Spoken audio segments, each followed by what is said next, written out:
കൂട്ടുകാരെ സെലം ബ്ലോസിലേക്ക് സ്വാഗതം. ഇതേപോലെ ഒരു 15 വെണ്ടയ്ക്ക എടുത്തിട്ടുണ്ട്. അപ്പോൾ ഇത് വെച്ചുള്ള ഒരു റെസിപ്പി നോക്കാം. അപ്പോൾ വീഡിയോയിലേക്ക് പോവാം. ആദ്യം ഇതിനെ ഒന്ന് കഴുകിയെടുക്കണം. വെണ്ടയ്ക്കയെല്ലാം കഴുകിയെടുത്തുകൊണ്ട് വന്നിട്ടുണ്ട്. അതിനുശേഷം ഇതിൻ്റെ ഈ മൂടൊന്ന് കട്ട് ചെയ്ത് കൊടുക്കണം. അപ്പോൾ ഈ മൂട് കട്ട് ചെയ്തതിന് ശേഷം ഇതേപോലെ കട്ട് ചെയ്തെടുക്കണം. ഇത് ചെറുതായതുകൊണ്ടാണ് ഞാൻ രണ്ടായിട്ട് കട്ട് ചെയ്തിട്ട്.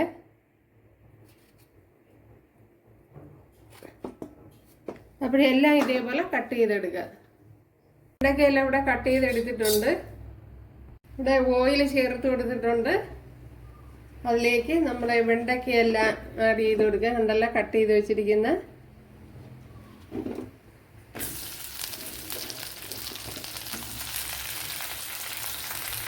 ഉപ്പുപൊടി ചേർത്ത് കൊടുക്കുക.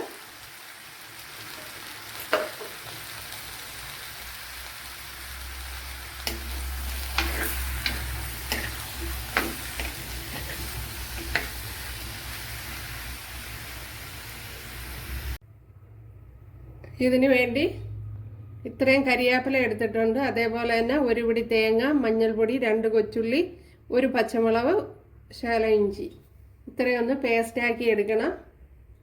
1/2 ടീസ്പൂൺ ജീരകവും കൂടെ ചേർത്ത് കൊടുത്തിട്ടുണ്ട്. 1/2 ടീസ്പൂണാണ്. ഇതിനെ ഒന്ന് പേസ്റ്റാക്കി എടുക്കണം.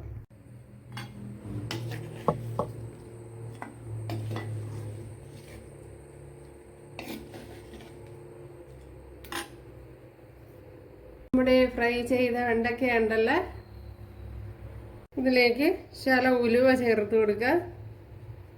ഇതിലേക്ക് ചെറിയൊരു പച്ചമുളക്, അതേപോലെ ഇഞ്ചി വെളുത്തുള്ളി പേസ്റ്റ്,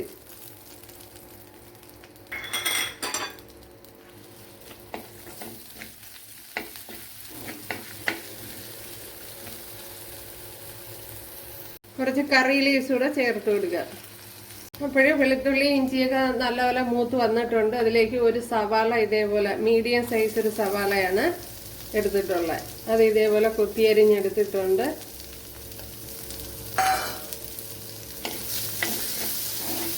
അത് ചേർത്ത് കൊടുക്കുക.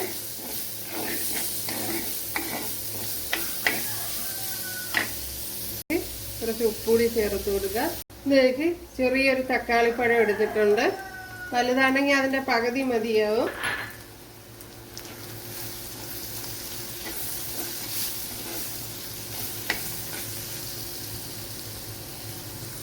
ഇതിലേക്ക് മഞ്ഞൾപ്പൊടി, മല്ലിപ്പൊടി, 1 ടീസ്പൂൺ മുളക് പൊടി, എരിവില്ലാത്ത മുളക് പൊടി 1 ടീസ്പൂണാണ്. മല്ലിപ്പൊടി 1 ടേബിൾ സ്പൂൺ.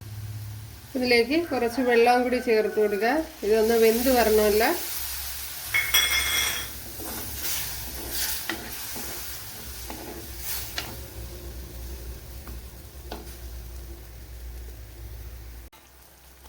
ഇതൊന്ന് അടച്ചു കൊടുക്കുക.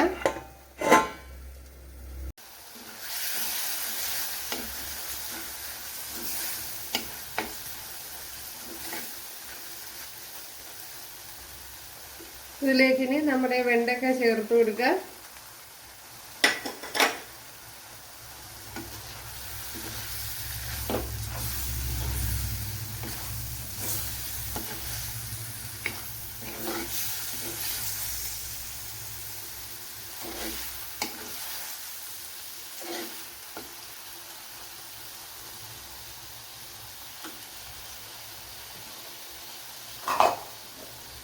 ഇനി അരച്ച് വെച്ചിരിക്കുന്ന അരപ്പ് ചേർത്ത് കൊടുക്കുക.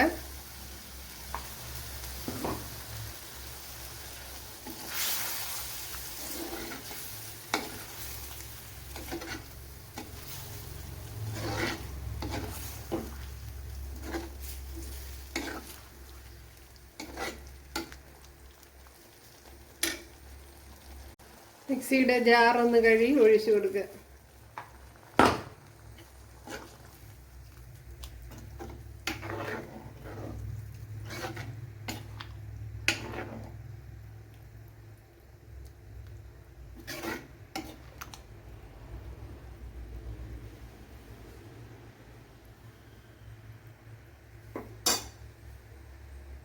ഇതൊന്ന് അടച്ചു കൊടുക്കുക.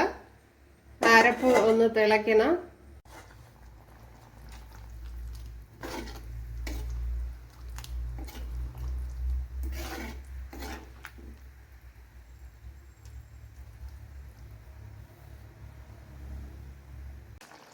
ഇവിടെ ഇപ്പോൾ നല്ലതുപോലെ തിളച്ച് വന്നിട്ടുണ്ട്. ഇനി തീ അങ്ങ് ഓഫാക്കി കൊടുക്കാം. ഇതിലേക്ക് അല്പം ഒന്ന് തണുത്തതിന് ശേഷം തൈര് ചേർത്ത് കൊടുക്കാം.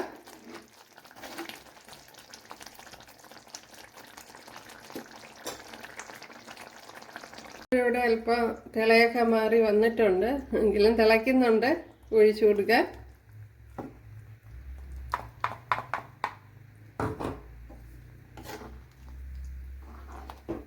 നല്ലതുപോലെ ഒന്ന് കലക്കി യോജിപ്പിച്ച് കൊടുക്കാം. ഉണ്ടല്ലോ,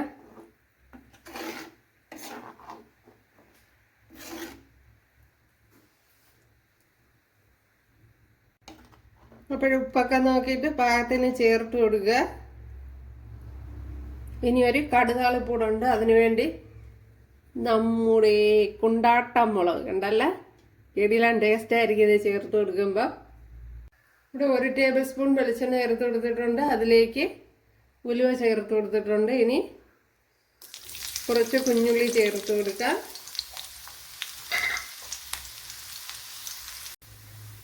ഇതിലേക്ക് കൊണ്ടാട്ടം മുളകും 5-6 വറ്റൽ മുളകും ചേർത്ത് കൊടുത്തിട്ടുണ്ട്.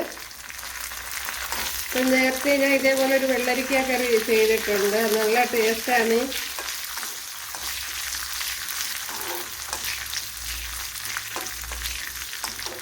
ഈ കൊണ്ടാട്ടമുളക് ഇട്ടൊക്കെ ചെയ്യുന്നത് പ്രത്യേക ഒരു ടേസ്റ്റും കാര്യങ്ങളൊക്കെയാണ് കൂട്ടുകാരെ. അത് നിങ്ങൾ ഒരു തവണ ചെയ്ത് നോക്കുക, ചിലപ്പോൾ ഇഷ്ടപ്പെടും. അപ്പോൾ എല്ലാ റെസിപ്പിയും എല്ലാവർക്കും ഇഷ്ടപ്പെടണമെന്നില്ലല്ലോ. കുറച്ച് കറിയിൽ ചേർത്ത് കൊടുക്കുക.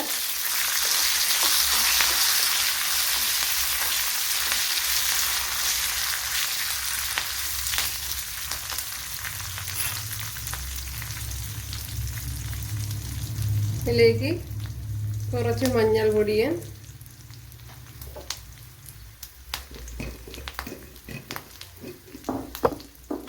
ഇപ്പോഴേ കുഞ്ഞുള്ളി മൂത്തില്ല, അതുകൊണ്ടാണ് വെയിറ്റ് ചെയ്യുന്നത്.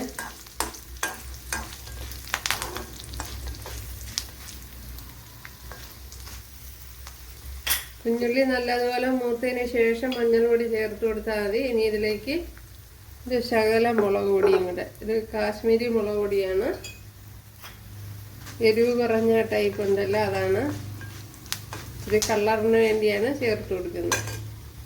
അപ്പോൾ ഇനി ഇപ്പോൾ തീ ഓഫ് ചെയ്തിട്ടുണ്ട്. ഇനി ഇതിലേക്ക് ചേർത്ത് കൊടുക്കാം.